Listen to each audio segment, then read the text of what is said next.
Halito yung mga pandero yung ating pagtsatsagaan tagain at ating kakainin. Ayan, mga tagunhasa ang tawag yan dito. Halititil-tigan lang natin.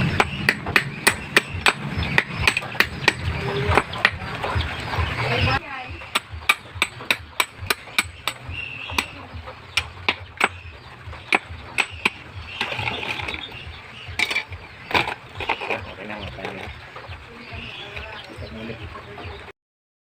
Wah. Ako yan. Ako'y walang pakila.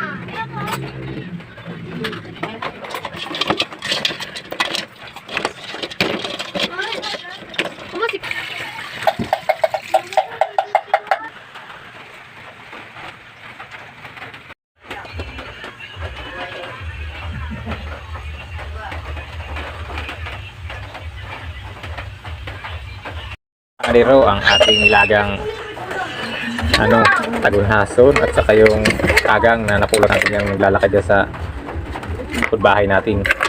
Ito nga po yung mga kapandero. Nakita ko naglalakad sa likod bahay natin, aking pinulot nang sa ganun ay isama sa pang-ulam. At ito na nga po, isinama ko nga po paglaga ng ating tagunhason. Ayan, ang ating tagunhason natin ay kaysa masayang mga kapandero, aking siyang nilaga. At ayan na nga po mga kapandero, atin ang hanguin.